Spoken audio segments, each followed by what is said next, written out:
Welcome to Death and Aliens, an in-depth look at horror and sci-fi TV from two friends who vaguely know what they're doing. I'm Courtney. And I'm MK. And how are ya?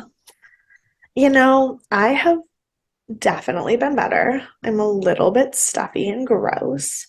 Because, last weekend it was 35 degrees and this weekend it's 75 degrees, which is Yeah. super good for my system. Mm-hmm. Um, uh, but last night I worked at Shays for the first time in a month. Nice. And it was for a staged reading performance of Evita, and it was a performance. It was not great. It wasn't. mm, My friends who were in it did a lovely, lovely job. I enjoyed their performances very much. The Broadway persona who was brought in was a very poor casting choice, and I did not care for her performance at all. And I will not say who it is because I don't want to do that, but it won't be that hard to find out if you know how to use the internet. Um, it was not great at all, in fact. Um, I literally, during a new Argentina, I was like, I would walk out. Quite literally would walk out. But while watching this performance of Evita, I learned some very odd but fascinating information. Okay. So, my great grandmother, who passed away a few years ago, my mom and I have been, or my mom has been working on trying to do everything. We just Mhm. sold the house, Right. finally. I think it closed on Monday, like it just happened.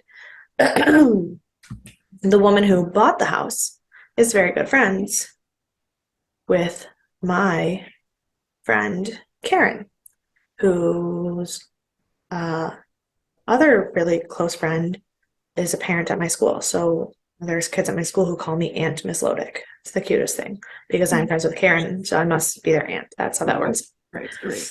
So, and like the one day, her friend was like going in the house and getting some stuff done, and she like texted me a picture of something that had my grandpa's name on it that was still in the house and everything. So like, Aw. it's really funny. But so this woman just bought my house, right? This woman's mother grew up in the Dominican Republic, where she was a professional dancer Okay. with Ava Perón. That's Like, incredible. right? Like, I called Dan last night and I told him, and he was like, "I'm sorry, what?" I go, "You know how I always joke that it's a small world and I know everyone?" And he was like, "Yeah." I was like, "I'm now literally 3 degrees of separation from fucking Ava Perón." That is wild. Oh my gosh. Yeah. That. Okay. So that was the most exciting part of my night. Did you tell Um, her about the ghosts?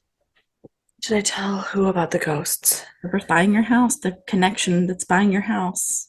Oh, no, I did not tell her about the ghosts. It's a rude awakening. No, I don't know if there's ghosts in that house. Which house is that? Oh, Is and that my the one great, you're living in no, currently? not the one I'm living in currently. My great grandma's house that we cleaned out and sold. We haven't sold this one yet. Got it, got it. Yeah, no, when we sell this one, if I know the people who buy it, I'll let them know about the ghosts. I just want to see a ghost, like really bad. That's a over the garden wall quote. Oh, Just, okay. yeah, Of course it is. of course it is.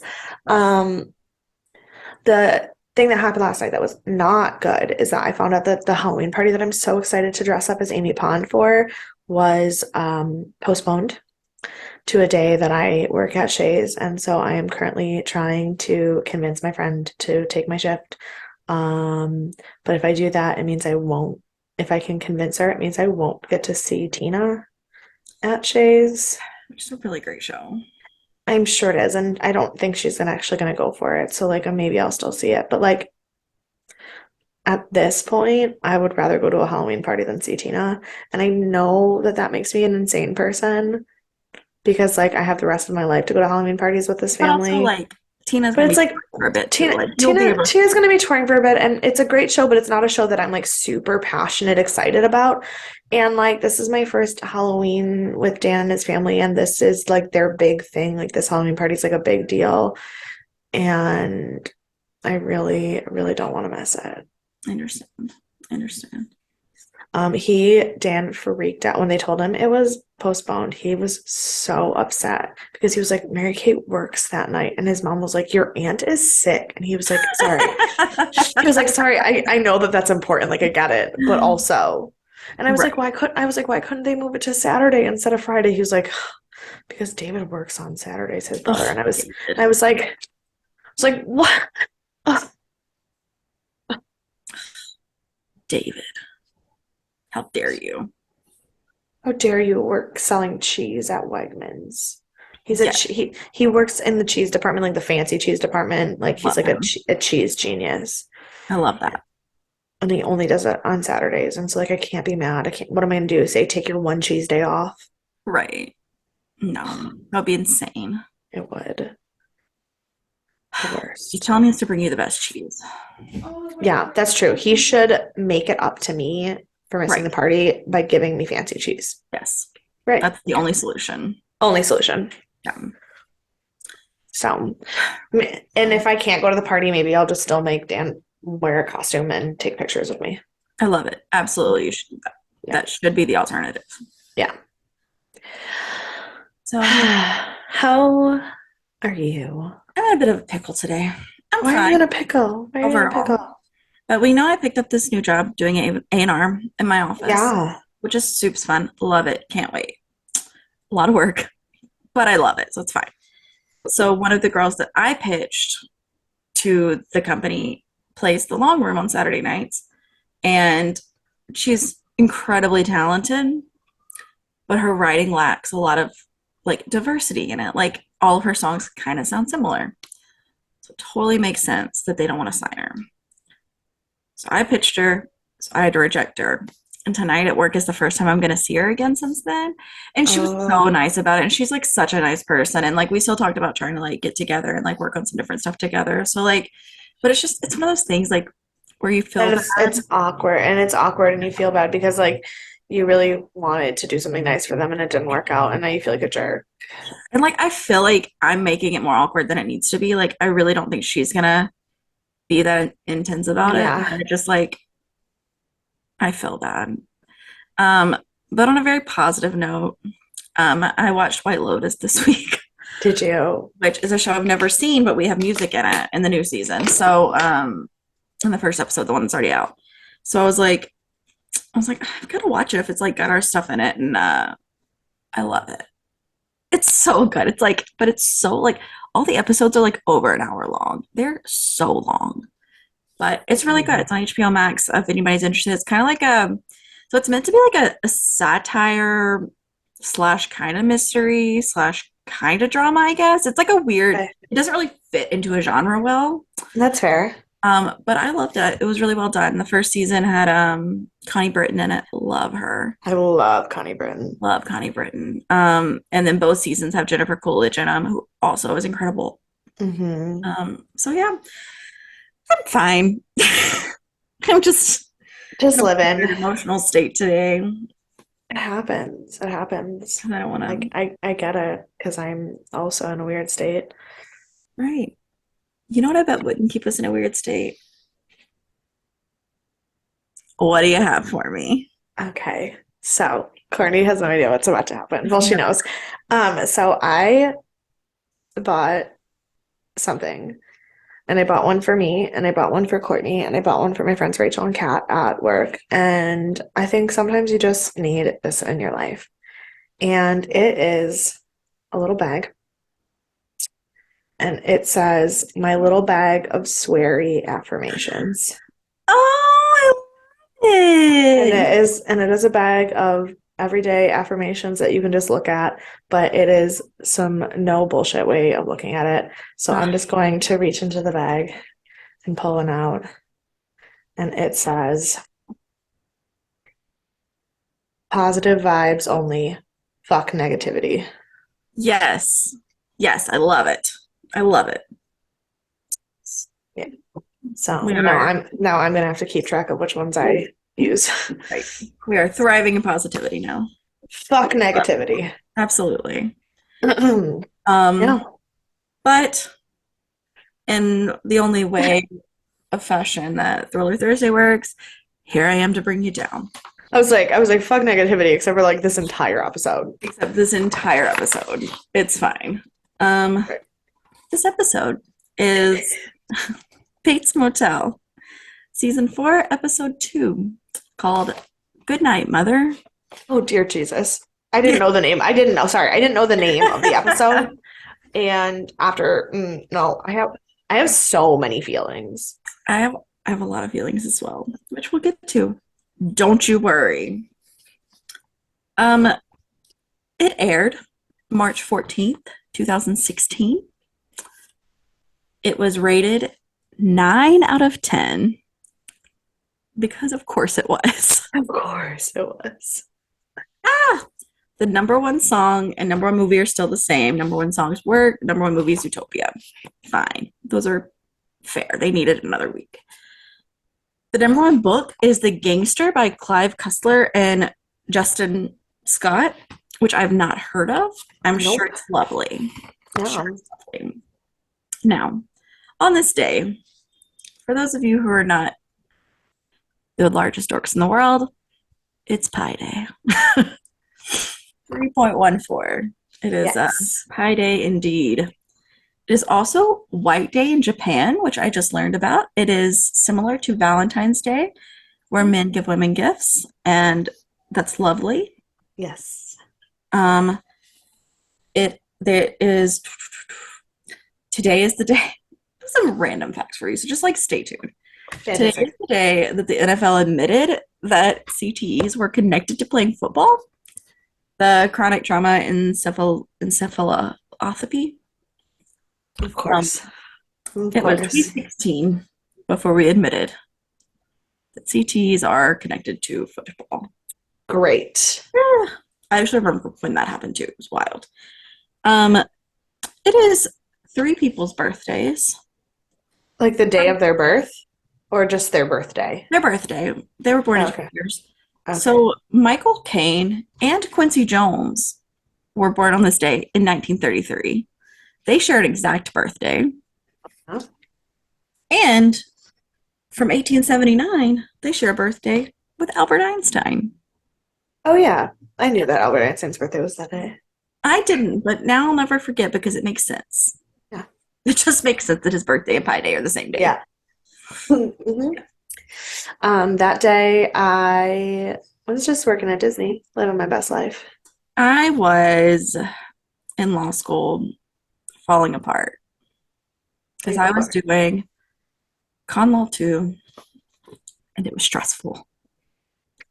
It's a rough year. I believe it. No, this was year 1 because we're March 2016. This was Yeah. year 1. I was fine. Were you fine? I was stressed, but I was fine. It was stressful. Oh. It was fun. You know, I had just gotten done with Mardi Gras. The first time I ever went to Mardi Gras. Man, wild times.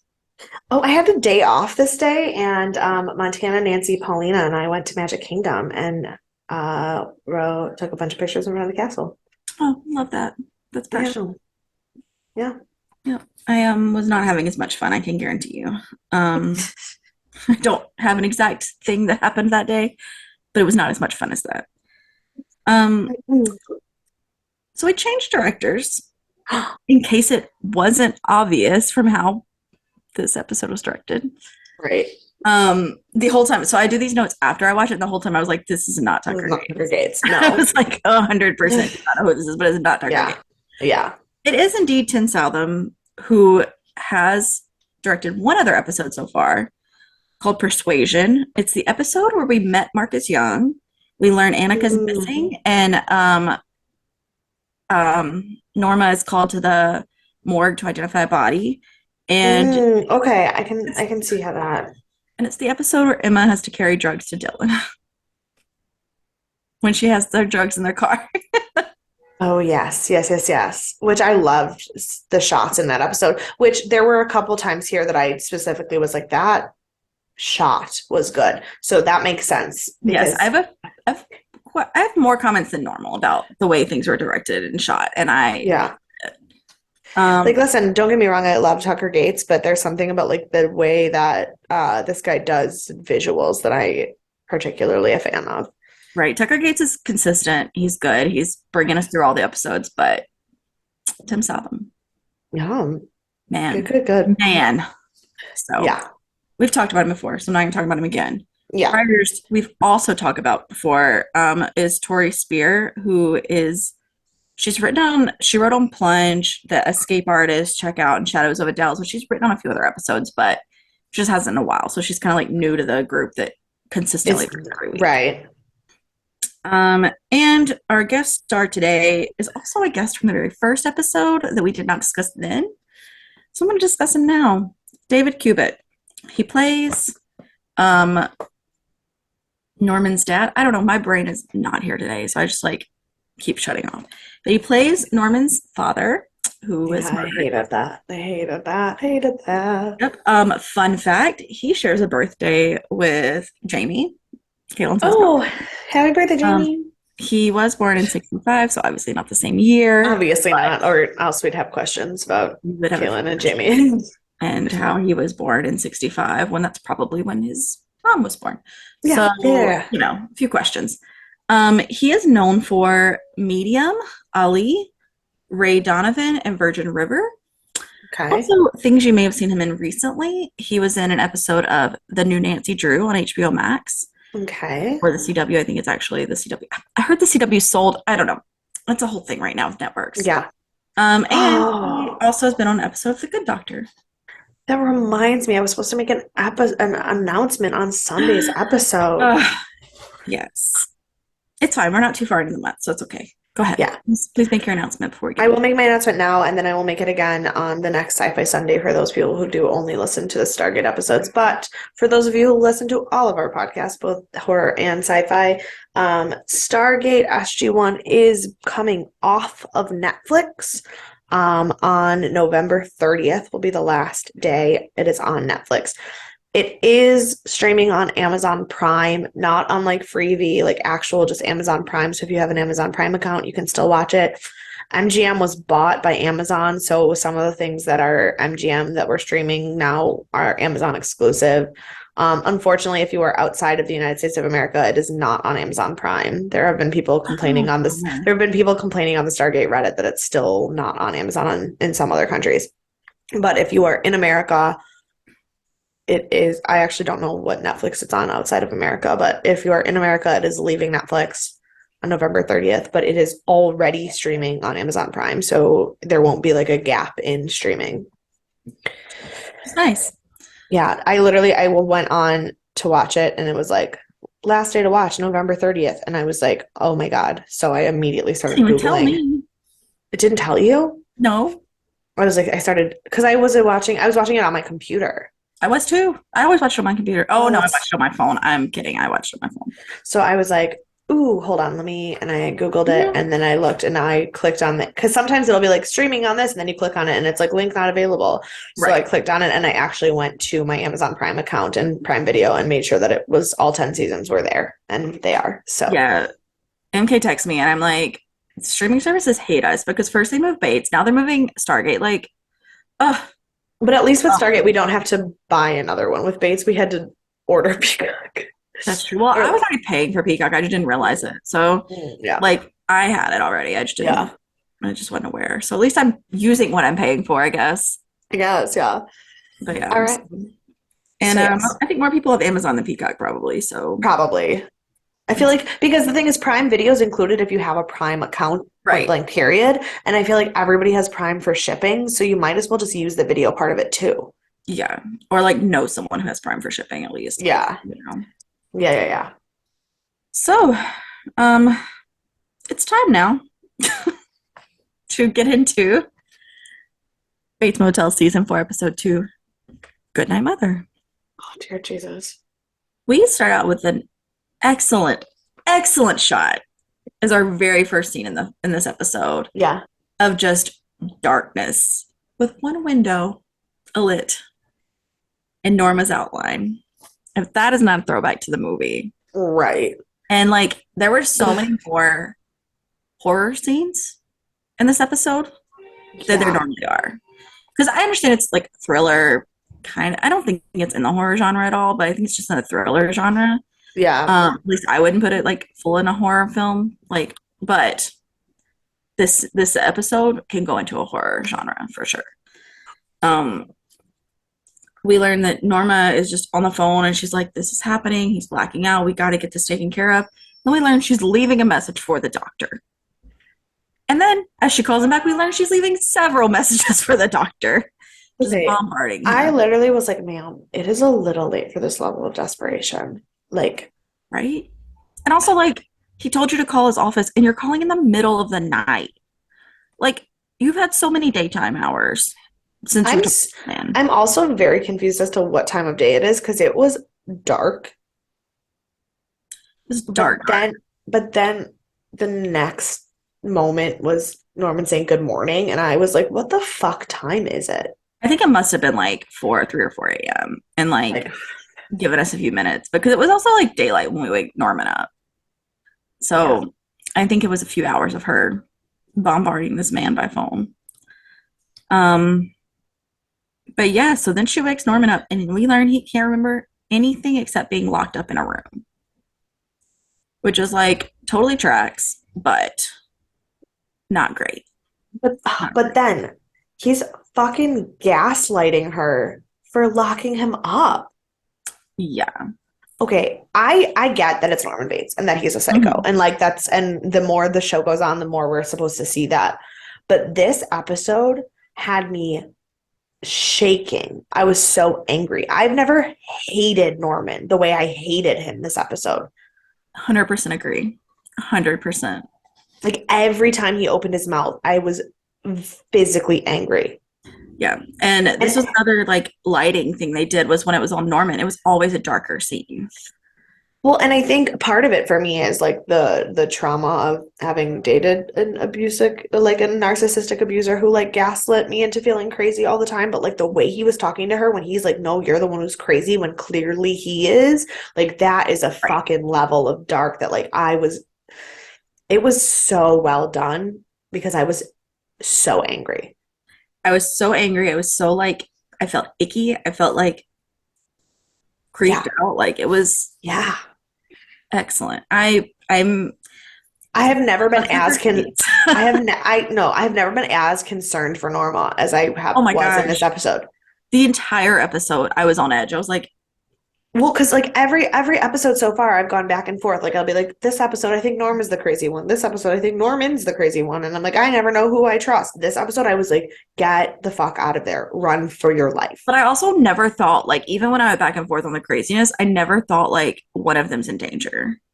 Like from the other one. Hmm. Like I never felt that way. I felt like other people were in danger from both of them, Right.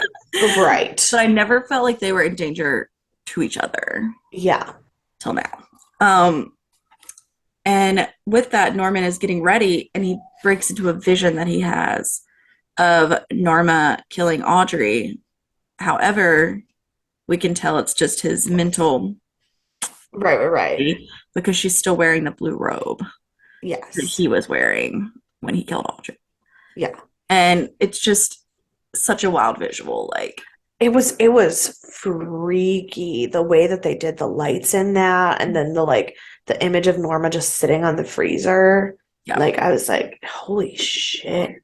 yeah. And I think that's the moment that I knew for sure Tucker Gates didn't direct it. yeah. Yeah. I mean, I had a suspicion just seeing the opening scene because I was like, this is a little different, but he's also shot scenes similar to that. Yeah, and he does do a As lot of dark. he does do a lot of the darker moments that are truly just homage moments, and like Right. that window was that. So like it could have been, but the way the shakiness of the camera, the like Yeah. fluorescent lights like flickering, I was like, this is different. This is Yeah. different. Absolutely. And then we go to the credits, which are like a half a second long now. Yeah, they get shorter as the They're seasons like, go on. Bates done. And It's like, also it freaked me out for a second because it was like the fluorescent lights were flickering in the basement, and then she was like, Norman, breakfast is ready, and then it flicked to fluorescent again, but it was the hotel fluorescent, and I was like, yes. whoa. Like even that was like well incorporated into this episode. Yeah. And it was again so quick. Like they're just like, we just want you to know what show you're watching in case you forgot. But like that's it. Yeah. That's all we want. Correct. And if you miss it, that's on you. Right. Um, but we do a good bit of just following Norma and Norman around this episode, which is convenient, no eyes. But and it doesn't, all flows very well. Yeah. So we have a brand new day. It's a new light. We're waking up from the darkness, and that's how we're starting this episode post credits, which is eerily not as refreshing as I'd like it to be. Correct. No, there's no safety in that light. No, it is too perfect and proper. And after his vision, Norman is very questioning of Norma.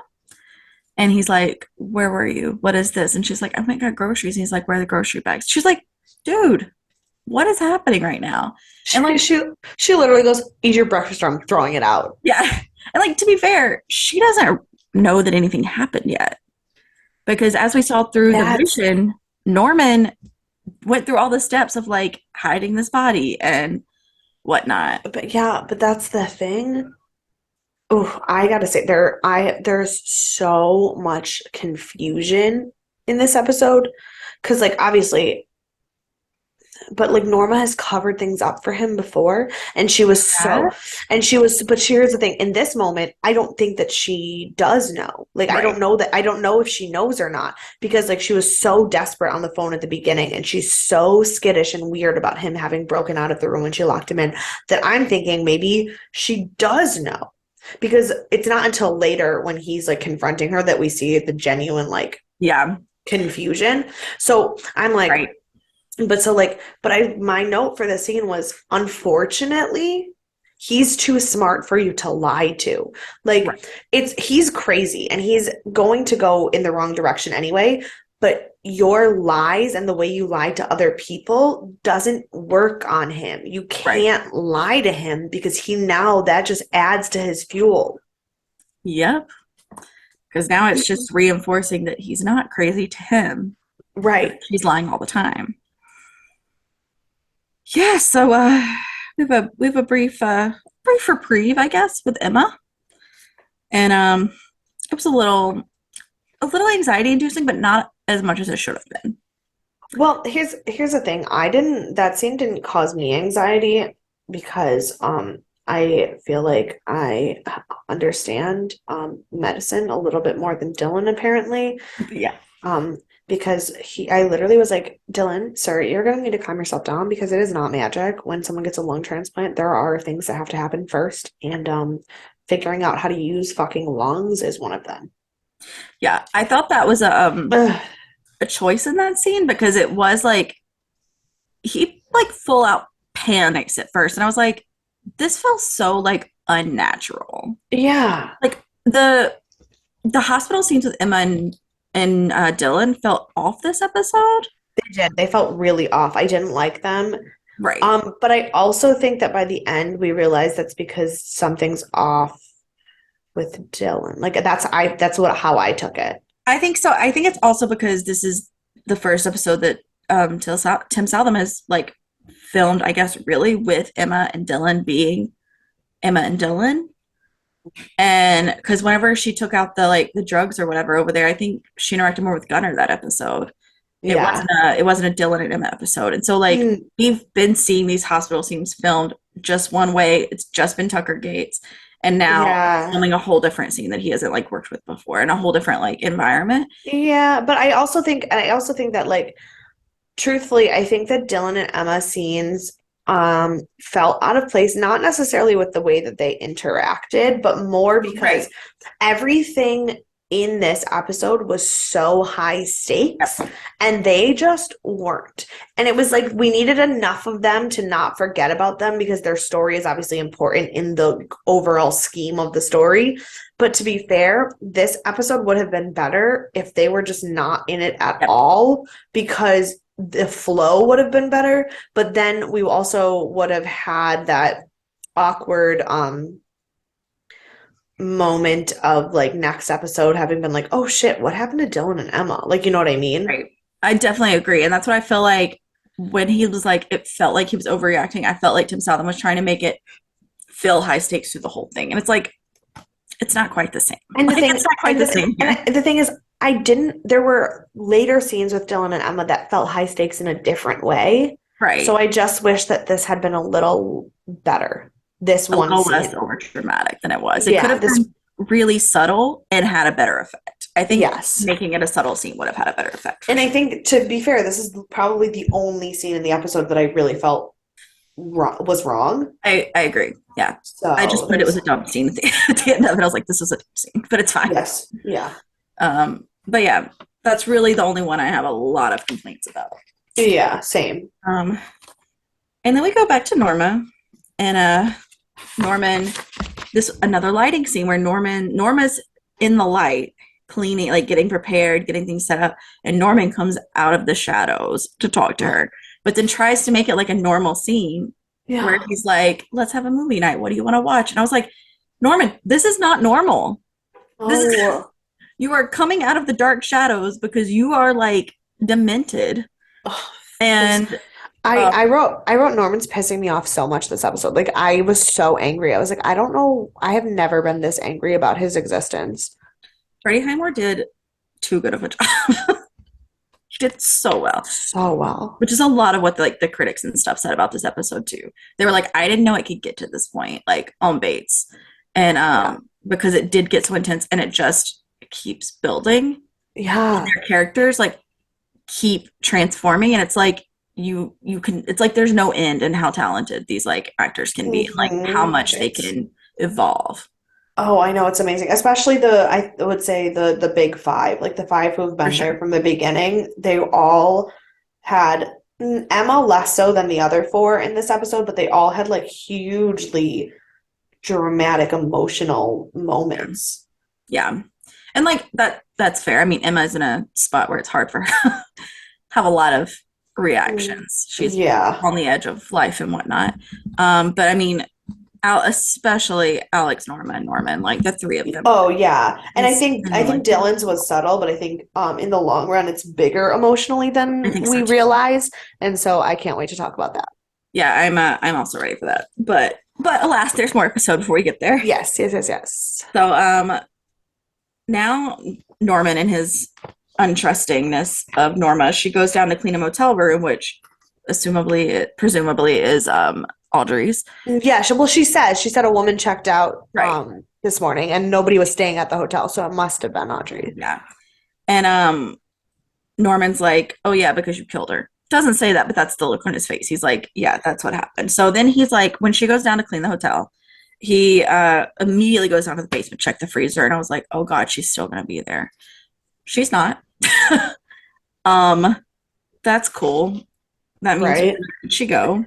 He didn't have a car. I literally was like, did Norma already clean up the body after him? Like, right.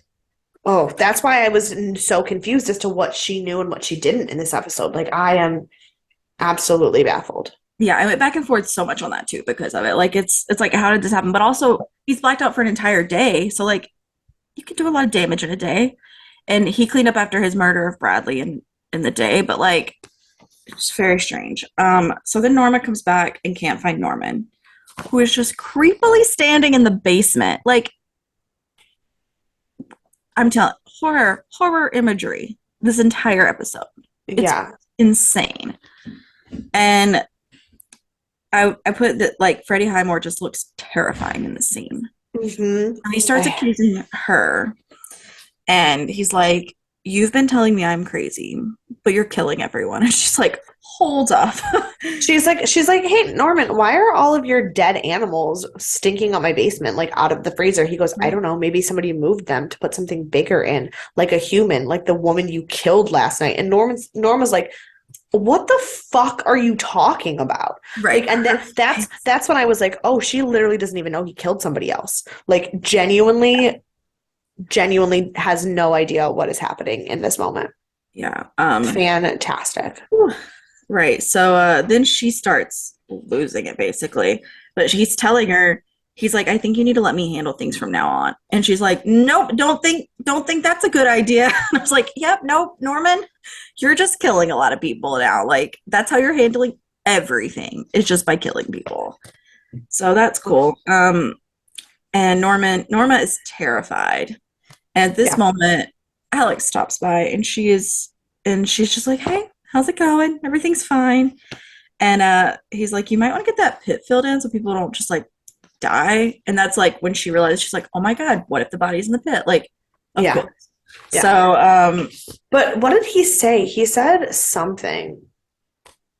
And I was like, that's a really solid analysis of the situation, Alex. Like he says something that she like plays off like, no, like that's not what's going on at all. well, he asked her if she's afraid of being here alone with him.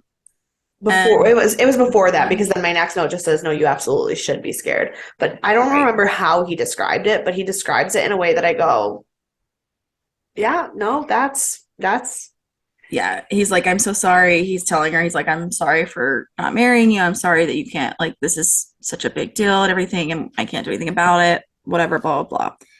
And he's like, are you afraid of being alone with him? And she's like, no, not at all. Everything's fine. I was like, you're a liar. here. I'm afraid of you being alone with him, but fine. Right. I was like, you absolutely should be scared. Like 125%. And then your man really steps up. I know. Steps up. Yes, but no. I was angry. Later, I'm not angry anymore. But I was like, you poor fucking sap. Don't do it. Okay, Don't. so yes, I had the same reaction because he goes home and takes that money, probably illicit money, out of the Yeah. floorboards Mhm. and goes to the home Pine, Pine View Pine View. Yeah. to get Norman placed there. And we learn that his mom was apparently in and out of these places, which Mm. I didn't realize it was that intense. Well, I mean, she kills herself. Well, yeah, but I didn't realize she was in and out of hospitals all the time, like in and out of I mean, homes. because could you imagine his dad taking care of her himself? That's also fair. It just didn't cross my mind. It does make Right. sense. It It does just make sense. It just didn't cross your mind, which is fair. I literally go, oh, checks out. Like that was my, yeah. so then he's like, I know how this works. You always have a bed for a senator's son. You always have a bed for someone who's high profile. Like, here's the money for 2 months rent or 2 months whatever pay and some And money for you. then and He's then like, and he was like, and then from then on, Norman will be on my insurance. And she was like, how? What's your relation to him? he's marrying her mother because he's decided he's gonna marry Norma. And I was like, what is happening, Alex? Um, so to be fair, the spoiler that I had, because remember I told you that I was trying to Google a picture of Nestor Carbonell to show Dan who my current celebrity crush is. And when you Google Alex Ramirez or what is Romero. Romero? I don't know why I said Ramirez. When you Google Alex Romero and the pictures that show up, the first three pictures, one of them is him putting a ring on Norma's hand at a courthouse. And I was like, but this was before like when there was still that weird sexual tension, and I was like, Yeah. no, absolutely not. So then last episode when she was like, just marry me, I was like, I had a feeling that was going to be your spoiler. I didn't know for sure and I didn't look it up. But yeah, when you were like, oh, I was looking up Alex and it's something about Alex and Norma, I was like, they're getting married. I was like, that's no that was yeah, question. that was That's a what's gonna spoiler that I knew, and I was very unhappy about it. And now happen. that I know the It's pretty situation, good. I'm less unhappy about it, but I'm still unhappy about I'm it. pretty unhappy about it. I mean, we have to get Norman put away, sure. We have to get Norman put away, and then okay, and then based on how he handles her and everything at the end of this episode, I'm less unhappy about it. but I'm also, unhappy for him, but I think it's best yes, for the Bates. sure. That's a fair point. Yes, I don't like it for him Right. at all.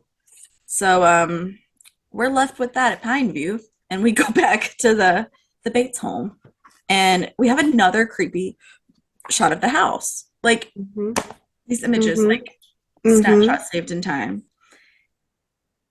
Would you like to talk about what happens next? Yeah, I Okay. sure would. So, Norman, yeah, you thought I might. 'Cause, Norman starts reading, or he's reading, and at first you don't see that he's reading a book. You don't like know what he's saying because Sounds like an exorcism. it's well, no, it sounds like he's telling his mom he's in love with her. Oh, I thought it's we went two separate directions. Well, because here's the thing. He is reading an excerpt from my favorite book, which is why my note says, "You don't ruin my fucking favorite book, you sicko." He's reading an excerpt from my favorite book, particularly from the end of the book, where Pip, who my gecko is named after, is explaining to Estella that he will always love her and that she is everything that a woman should be, but because she is everything that a woman should be and everything that he has always loved, he will be ruined for his entire life because he will never be able to love because she is such a horrible, harsh, evil woman. Yep. And he's reading this out loud to his mother, who he just accused of murdering all of the girls he slept with because she was jealous of them. And I was like, don't you fucking take Pip and Estella and ruin it and make it nasty, you sick, demented piece of shit. I thought it was an excellent choice for the show. Yeah, it was an excellent choice for the show. It was perfect, but I'm angry about it because Pip is my love. I know. Don't tell your gecko. Just don't tell him. It'll be fine. It'll be fine. No, but Pip, like the character, Pip is also No, I like know. That's what I'm saying, though. Just don't tell him it's that he's named it's after funny. he was ruined by the Bates.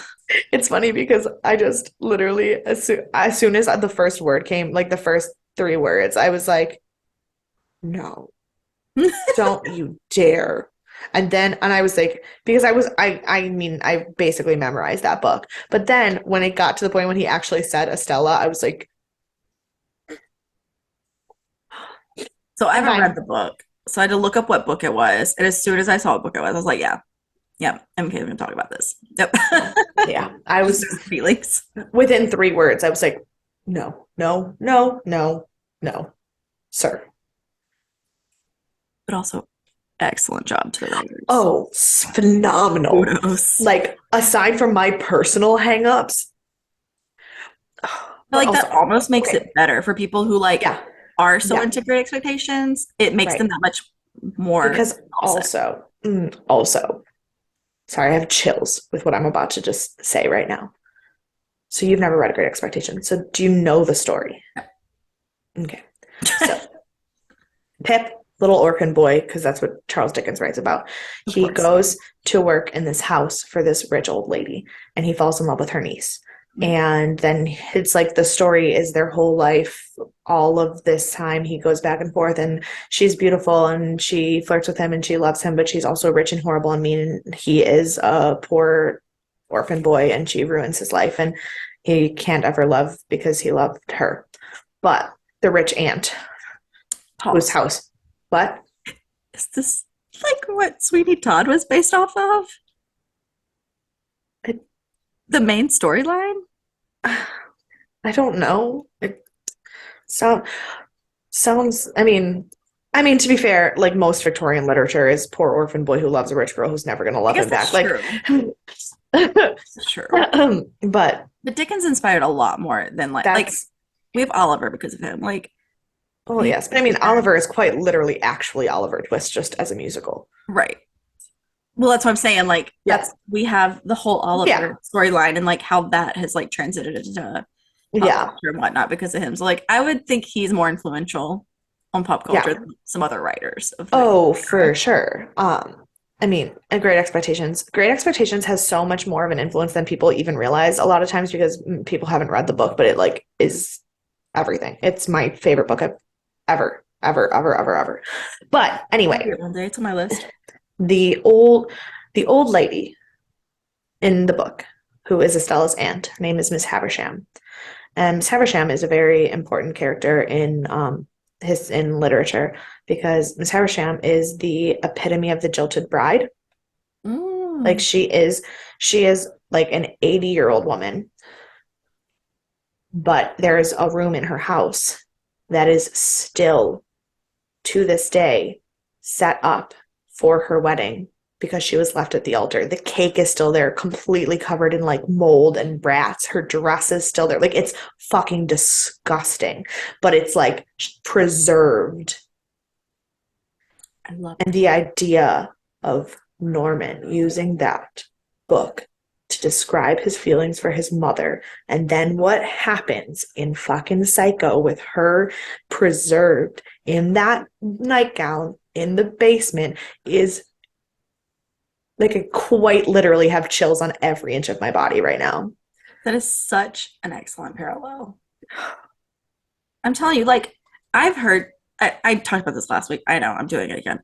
I've heard so many people, like, they're like, it falls off after, like, the third season. And I'm like, it doesn't. It Like, no. there's a couple episodes that lull because, I mean, whatever, there's not one show that's There's not not gonna one have, show that's perfect every single week. right. But But this one, like, stands up to others a lot. I Like, mean, and granted, we're only on episode 2 of season 4, and I get that. Like, maybe the rest of season 4 is going to be garbage, but like, I don't know. but I heard season 5 was better. I was like, But, so, like, but I don't no, know. this is. I mean, and like, but it's like, and here's the thing: it's subtle.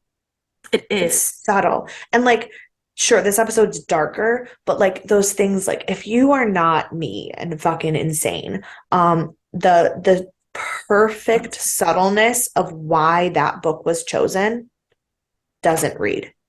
And I could tell watching it that it was chosen perfectly, and I didn't understand why, but I knew you'd tell me. So I didn't care. But even like I know we're not there in the episode yet, but even that book being chosen and then having Will Ducote talk about the fact that he was a professor of Victorian literature and that Dylan is not good enough for the expectations Emma has for her life now. Like it's the writing on this episode is worth watching the entire show. Right.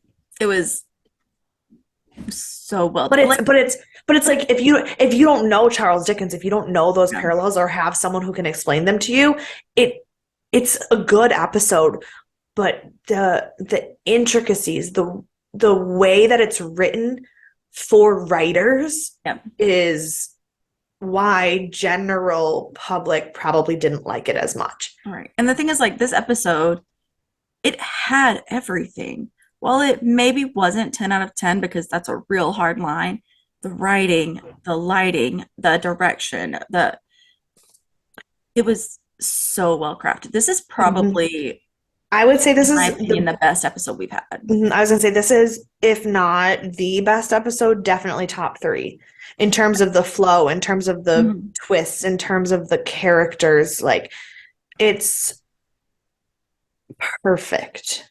Mhm. Well, except for that, you know, the why it's not a 10, that one scene with Dylan crying in the hospital. That Yeah. ruined it. It could have been a 10 out of 10, but then Dylan freaked out. Right. Dylan had a panic about something that was just like, calm down. That was yeah. Yeah. So Anyway, so that's my great expectations rant for the day. that's what I was expecting for this scene. So excellent. Um, and she tells Norman, she's like, stop reading. You can't do this anymore. And she sends him upstairs and she goes outside and she is, bless her heart, climbing around in this pit looking for presumably a dead body. Presumably, I say that word differently and wrong every time I say it. I don't know. Presumably, Yes, yeah. every You time I said, say it, I always correct myself, but I always start out saying it the wrong way, oh, okay. but different every time.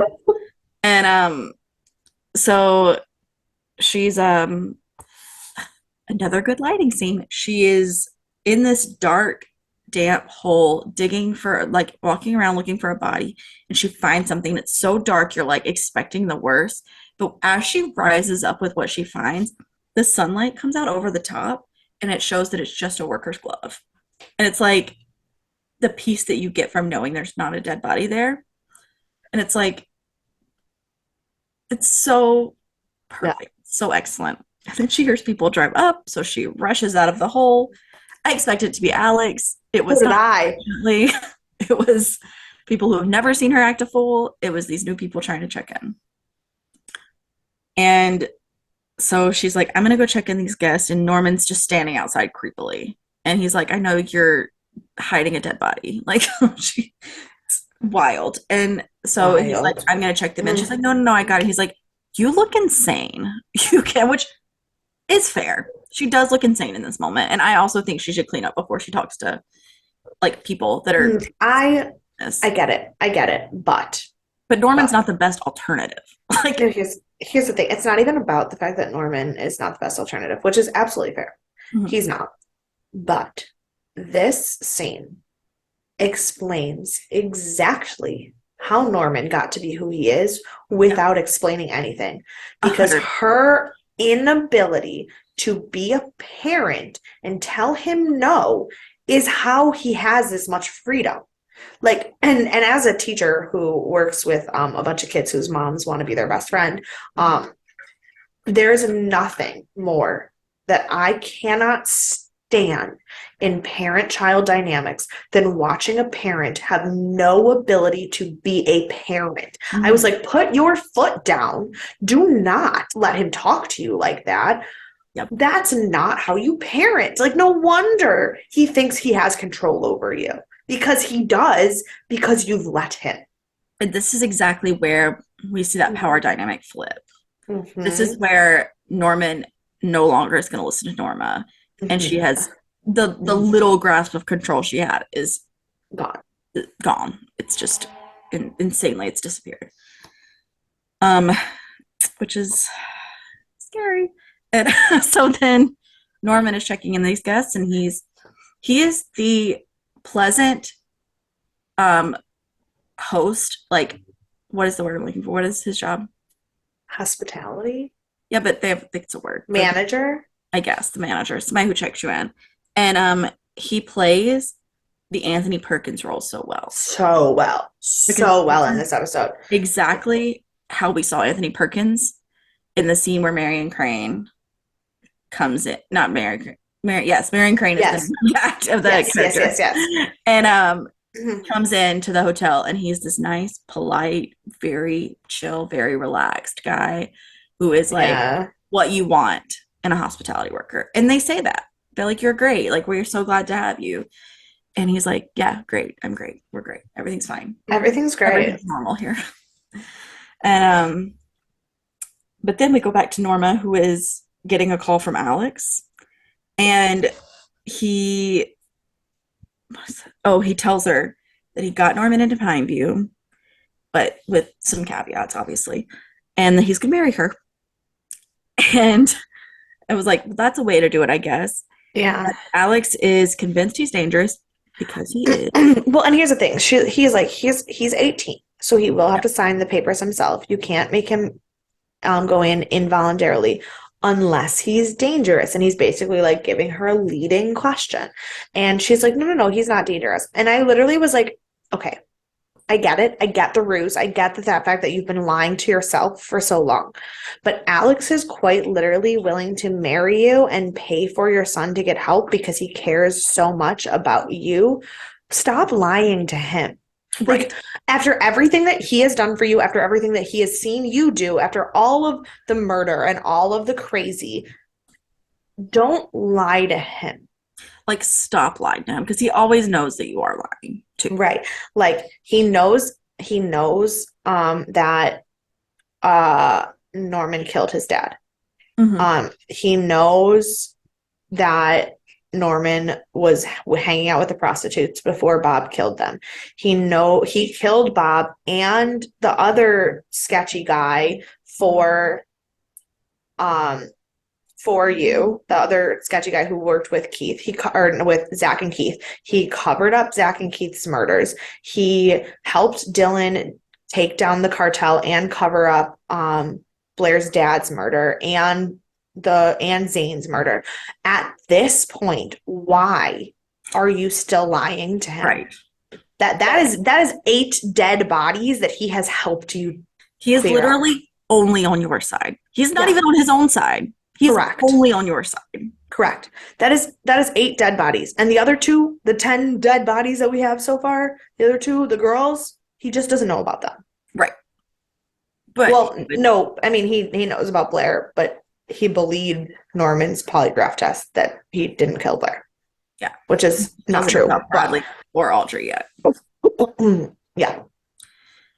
So we learned that he's faxed the paperwork over for Pineview to the motel, which is where Norman currently is checking in these guests still, and tells them he's putting them in room 7 for good luck. And then we hear the fax machine beep, and so does Norman. Yeah. And he pulls the fax out, and it's end of scene, which is, I assume, where it went to commercial for me. I think you don't have commercials, right? I don't have commercials, no. Well, that's where I went to commercial for me, and I was like, that's well done. I hate it. I need to know what happened next. Yeah. But unfortunately, we don't go next to what happened in Norman. We go back to the hospital where Dylan and Will are chatting. And you can tell he really does like Dylan, and he wants Dylan and Emma to be happy, but he's also like, this isn't the life for Emma. He's like, you have to stop selling pot. He's like, you have to do better. He's like, you're better than that. She's better than that. Mm-hmm. And now that it's going to be a long-term, like, she's going to have a life and not just be worrying about dying every day, you have to make better choices, basically. Yeah. And he said she's not going to be a girl who's just waiting to die anymore.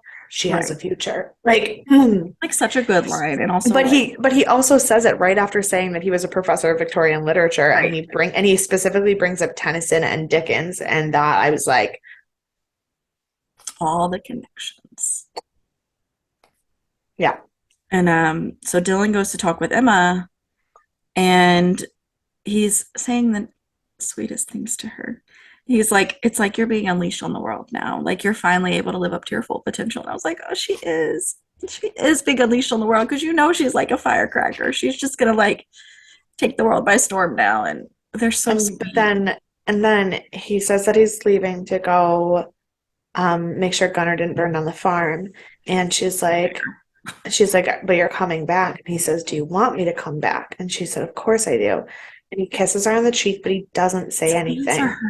Because you can tell now he's conflicted, because he's like, I really love her. I really want us to be together, but I also know that Will's right. Like, but I don't think it's like as easy as I'm just going to quit doing that and be better, because he doesn't think about himself as better, because he knows about Norma, he knows about Caleb, he knows about his brother, he knows that he is never going to be what Will want his daughter to be with, especially the more he learns.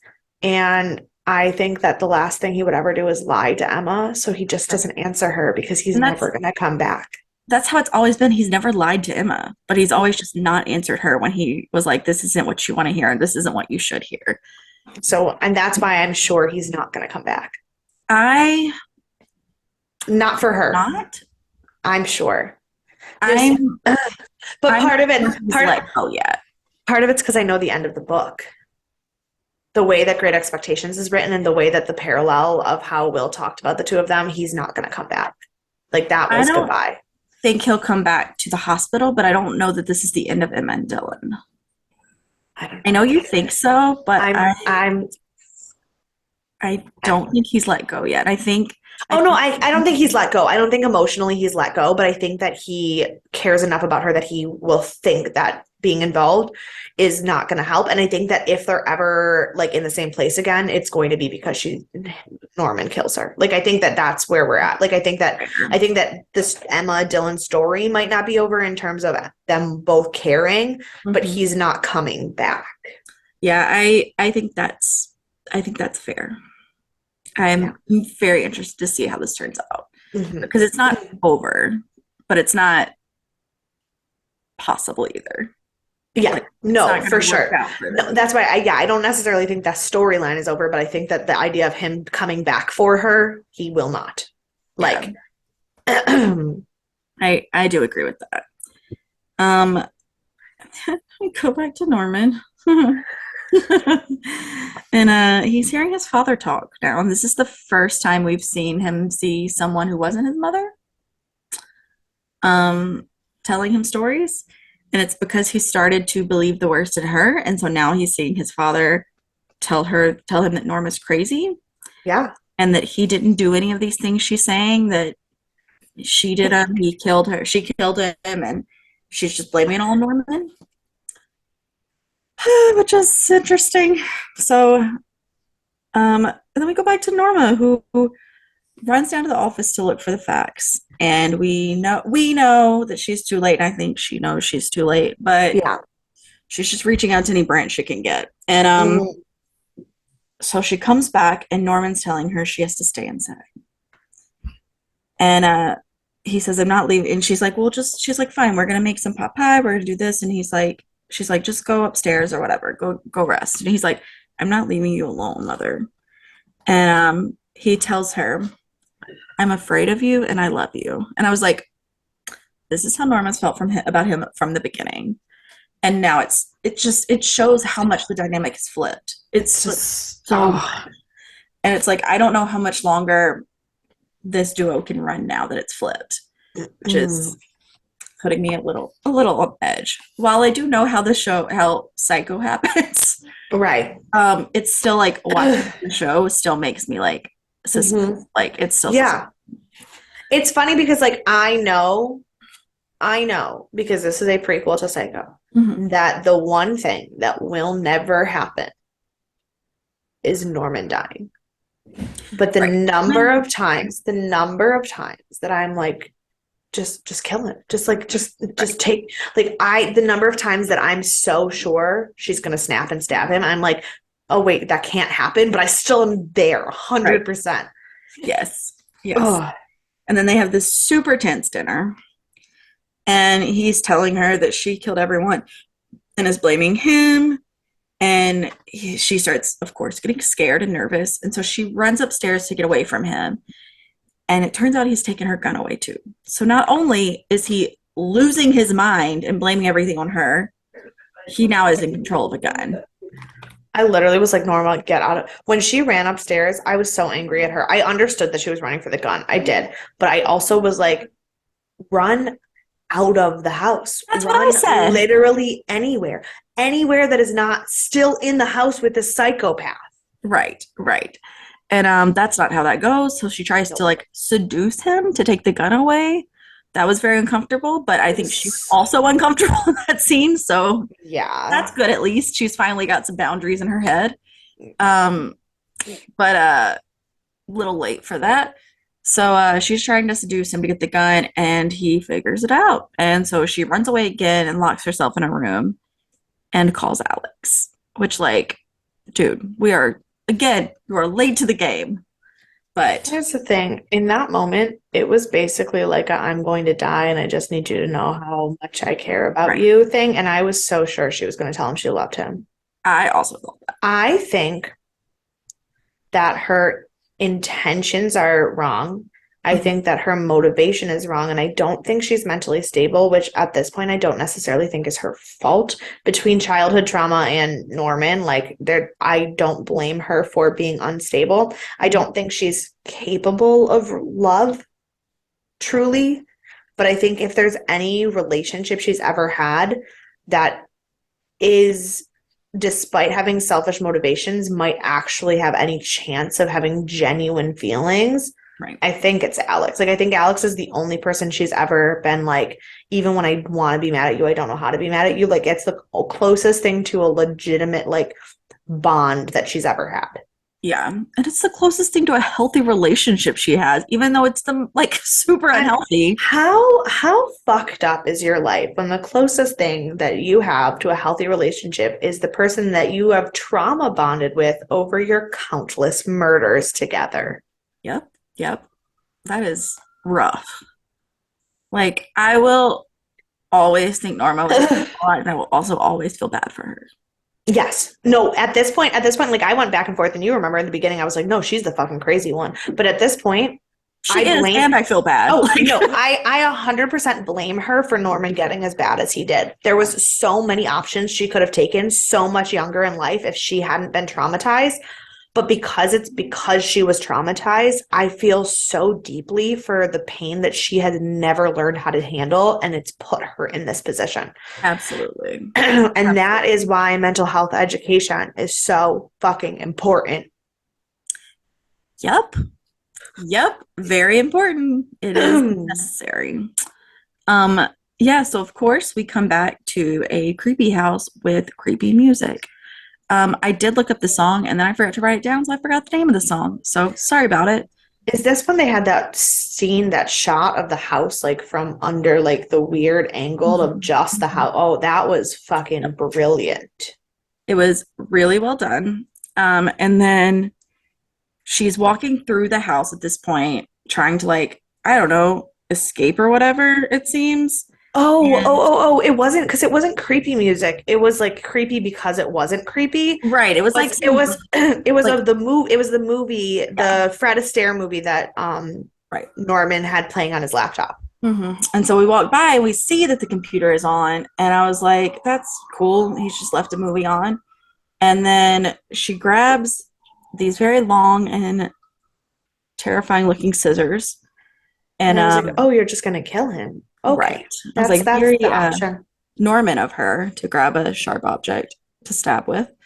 And this is where it's like, this is pure horror lighting. Like this lighting is not used for anything but Oh, horror. yeah, no. This whole scene where she was walking around the house with the scissors trying to figure out where he was and calling him, and then that shot of the Staircase above when this and the she comes down to. staircase. Yeah.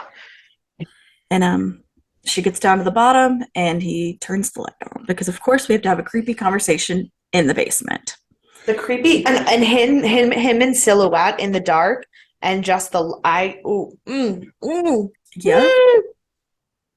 It was I'm glad. Okay, I was trying to watch this episode at work last night, and then it was crazy, and it just didn't end up having enough time, so I had to watch it in the morning. But now that I watched it, thank God I watched it during daylight, because right. I would have been unable to sleep last night. Not because I think that it's the scariest thing I've ever watched, but the shots Yeah, were just terrifying. Yeah. Yep, it was a rough one. Rough one for Yeah. sure. So then we're having a conversation with Norman and he is deciding that they're just gonna do a double suicide. He's like, I was like, I was like, murder suicide is not the option, Roman. Or nope. Norman. Also Roman, not the Also Roman. Yeah. Why do these skinny blonde-ish men always choose murder suicide? ugh, ugh, the skinny troubled men and their double suicide, their murder suicides. What can you say? But then, of course, Alex shows up, busts in the door, is yelling for Norma, and he comes. And he doesn't show up alone. He brings the cops with, like the actual police with him, like a human should, with like logic. Alex Romero, I love you so much. Yes. And so he tells Norman, he's like, you're gonna come with me. We're gonna go to county because he's refused to sign. And she's like, he's refused to sign the paperwork. And he's like, great, we're going to county. You got to go somewhere. Yeah, I don't care. He's not staying here. And correct. Like, yes, good. So she runs out with the paperwork, and she's like, if you sign this, you go to Pineview. If you don't, you go back to county. She's like, I don't want you to go there. I only want what's best for you.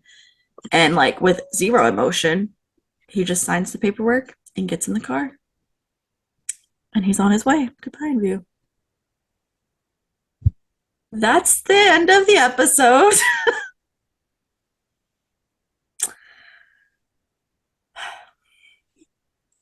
My thoughts.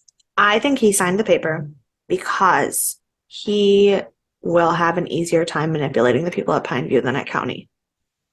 I think he did it as an almost fine. I'll do this because you want it. But like with the stoic face, he's like, but don't think this is over type thing.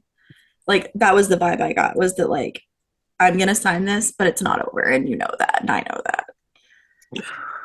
And well, but here's the other thing. Mhm. because I think that he is um, too smart for any of the nonsense that's happening. Right. At Pineview, she can see him. At Hmm. County, she can't, and he knows that. Yep. And she feels guilty, and she will come visit, and he will manipulate her. And he will probably talk her out of anything. Mm-hmm. He'll talk his way out of there for sure. For sure. So those are my theories. He is gonna manipulate the shit out of Norma, and also Dylan is never gonna come back to Norma. Those are my theories. And those are both very valid theories. Very depressing, upsetting theories, but valid theories. Well, this is a Bates Motel. It's not like we're So not remember expecting when we said happiness. fuck negativity? That was a lie. Just throw it out the window. It's fine. You don't need that. Yeah, it's a rough time here in Bates Motel, but White Pine Bay. Pine Bay. With that said, who do you want to punch in the face? If there is an answer that's not Norman Bates, I'd love to hear a reason because what the fuck? So he is absolutely also my number one, but because I knew you were going to pick him, because who wouldn't? Right. I also picked Norma because she just dragged this on way too long. Yeah. Like That's true. I did rant about her. I did rant about her inability to parent quite a bit. Right. She very much should have done better. Do better. Yeah. Do better, Norma. Do better. Who's your MVP? My husband, Right. Alex Romero. Yes. Sheriff Daddy Romero. That is also the only correct option. Again, because I knew you'd pick that, I picked Will Ducote because he's trying to yeah, make sure everyone is on board with where they need to be. So good for him. If one trivia slash maybe error for you, maybe foreshadowing, I don't know, because I don't know what happens in the next episode. Okay. Alex didn't take the papers that Norman signed when he left to go take him to Pineview. Norma's still holding them while she's standing there watching the car drive off. Is she gonna fax them? Is there more that she has to sign? More that she just needed his signature? Know. So that would error? Was it a right? That's fair. No, because in my mind, well, yeah, she got a signature, but then she's got to fill out the rest of the paperwork and fax it over. That's why I didn't that's. But no, but then where's Alex gonna take him? You were frozen. Suddenly you were frozen. Oh, well, I wasn't frozen on mine. So hopefully on the recording it wasn't. No, but I was saying she could just need to fill out more and fax it over, but then at the same time, if Alex doesn't have the paper, where is he taking him? Right. And also what's gonna happen if he gets there without the paperwork being sent over? I don't know. A lot of questions. So many questions. So yep, I think that's it. I think your predictions are factual. I am glad you are now spoiler free. Yes, I'm now back to being spoiler free. Except for technically, I'm not 100% because that scene that I saw the image of hasn't happened yet.